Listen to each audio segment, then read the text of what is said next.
आता एक मोठी बातमी। शासकीय कर्मचाऱ्यांना नवी नियमावली आता लागू असणार आहे। आमदार आणि खासदारांना आदराने वागवण्याच्या सूचना जारी करण्यात आलेल्या आहेत। आजवरची परिपत्रकं एकत्रित करून राज्य सरकारने या सूचना जारी केल्यात। विधानमंडळ सदस्य किंवा संसद सदस्य शासकीय किंवा निमशासकीय कार्यालयात आल्यास त्यांना नेहमी आदराने आणि सौजन्याने वागणूक द्यावी।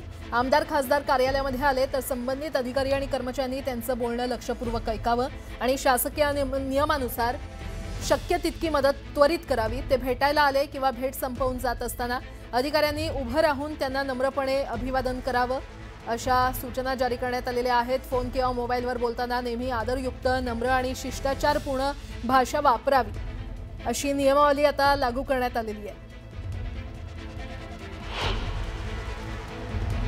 शासकीय कर्मचाऱ्यांसाठी ही नवी नियमावली लागू करण्यात आलेली आहे। आमदार खासदारांना आदराने वागवण्याच्या सूचना जारी करण्यात आलेल्या आहेत। आजवरची परिपत्रकं एकत्रित करून राज्य सरकारने या सूचना जारी केलेल्या आहेत। विधानमंडळ सदस्य किंवा संसद सदस्य शासकीय किंवा निमशासकीय कार्यालयामध्ये आल्यास त्यांना नेहमी आदराने आणि सौजन्याने वागणूक द्यावी, अशी नियमावली लागू करण्यात आलेली आहे। आमदार खासदार कार्यालयामध्ये आले तर संबंधित अधिकारी कर्मचाऱ्यांनी त्यांचं बोलणं लक्षपूर्वक ऐकावं, अशी देखील सूचना जारी करण्यात आलेली आहे। या संदर्भात अधिक माहिती देत आहेत आमच्या प्रतिनिधी प्रणाली कापसे, आपल्यासोबत जोडल्या गेलेल्या आहेत। प्रणाली, शासकीय कर्मचाऱ्यांसाठी ही नवी नियमावली लागू करण्यात आली असल्याचं कळतंय, काय अपडेट? खरं तर अशा पद्धतीची नियमावली लागू करावी लागणं हेच खूप मोठं दुर्दैव म्हणावं लागेल यासाठी। कारण राजकीय नेते हे सगळे लोकप्रतिनिधी हे लोकांमधून निवडून आलेले असतात। लाखो लोकांनी त्यांना मतदान केलेलं असतं आणि त्यामुळे पूर्वी या सगळ्यांप्रती आदराची भावना ही होतीच।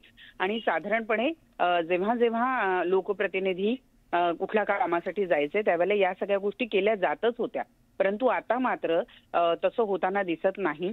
कदाचित राजकीय नेत्यांच्या बद्दलची भूमिका किंवा त्यांच्याकडे बघण्याचा दृष्टिकोन बदलला जातो आहे। कदाचित त्याला राजकारणी सुद्धा तेवढेच कारणीभूत असावे, म्हणून यासाठी अशा पद्धतीची नियमावली काढण्याची गरज येऊन पडलेली आहे। आमदार आणि खासदार जेव्हा जेव्हा शासकीय कार्यालयामध्ये येतील तेव्हा त्यांना चांगली वागणूक दिली जावी। त्यांच्या म्हणजे जर ते आले असतील तर अधिकाऱ्यांनी उभं राहावं, अशा पद्धतीच्या सूचना सुद्धा या नियमावलीमध्ये देण्यात आलेल्या आहे। सामान्य प्रशासन विभागाच्या वतीनं या अशा पद्धतीची नियमावली जाहीर करावी लागलेली आहे सगळ्या सरकारी अधिकाऱ्यांसाठी आणि कर्मचाऱ्यांसाठी।